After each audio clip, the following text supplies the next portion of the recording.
carried on with this maintenance away area and freight depot little section, and I've plastered across the rails here to make a road that goes across. Just used plaster, spread a heap of that on there, and while it was still damp, got the trusty old scraper and smoothed it off to a fair degree, like so, when it was still wet. And once it had dried, to get the plaster out of the way of the rails, of course, so that the flanges of the wheels of the trains can go through, I used an old razor saw blade, which has long since lost its teeth from cutting too much rail, and just scraped out the plaster out of there along the edge of the rails so that the flanges can go through. And to smooth it off, I used the same thing here once it had gone hard, and set it on there and just wriggled it backwards and forwards like so, and that takes any of the little lumps and bumps out of it and smooths it right across. Once you got to that stage, it's a matter of just touching it up around the edges and getting some sort of paint on it, but I could leave it an off-white because we have a lot of limestone in this area, and a lot of that crushed up is used for country roads. So I could leave it as such and just put a bit of rubbly rock in that around the edges to simulate that. But we'll just think about that for a while and see what looks good. And of course, just to clean the rails off once I've done all that scraping and cleaning it and carrying on, just get the hard sanding block again and run across, and then takes the gunk off the rail.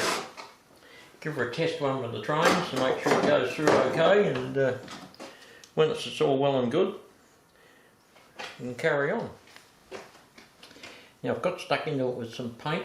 I just used some of the various colours that I had lying around, some black and green and grey and brown and such like, and just mixed it all together and spread it in there to get into all the nooks and crannies of the white.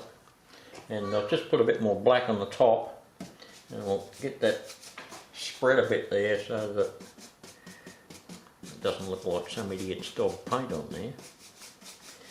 And we want a bit of black going through there where the track is, because these locomotives drip oil and ash and stuff out from underneath them quite often. So we want that to get happening there. And get a bit of that spread out along like that.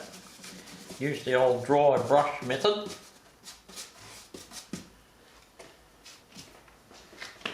And we're starting to get somewhere. A bit more playing around.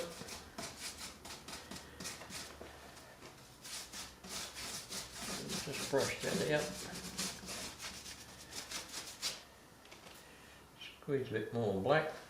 It just this black poster paint is it's a real thick liquid, so you can just squeeze a bit out and get it on the brush and apply it like that.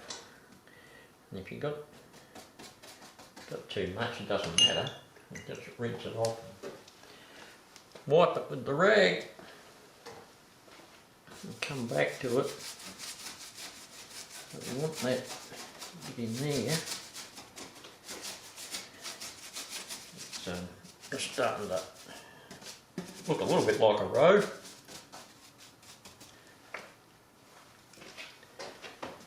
We'll let that dry and see how it looks.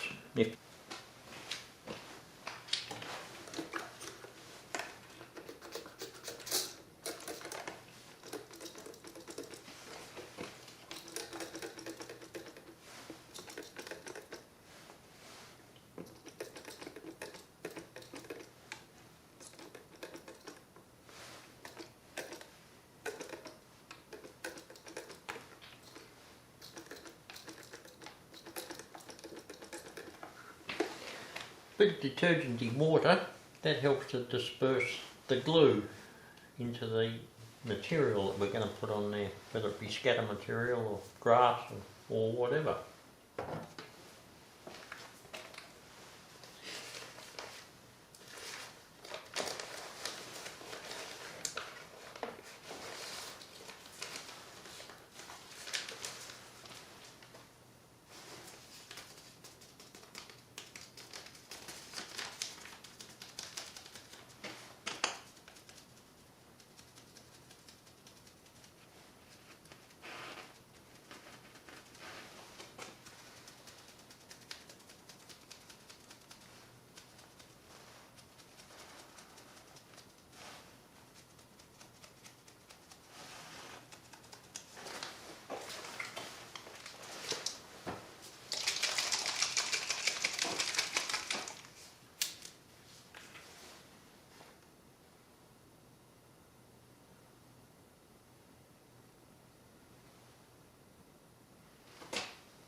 I keep forgetting to tell you what I'm up to. It's going on the side of my head, but I should open my mouth.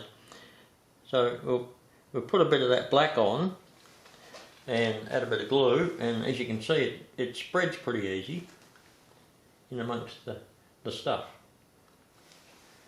That's watered down PVA glue.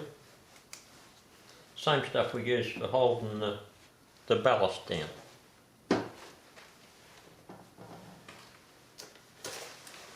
I'll get a bit of the fine green and, oops, that was a bit of an overkill, never mind.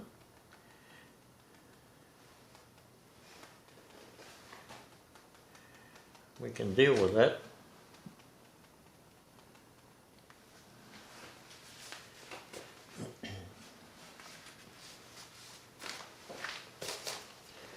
So I'll carry on here for a little bit and then come back. Right, that's about all for this little update on the road crossing there. I'll dig up some appropriate signage to put on it at some stage, and we'll go from there. But the next video will be carrying on with the next part of, do a quick pan, this thing over here that we started on, this mountain. So there'll be quite a bit to show you there once I get that video up. So we'll see you soon on that one.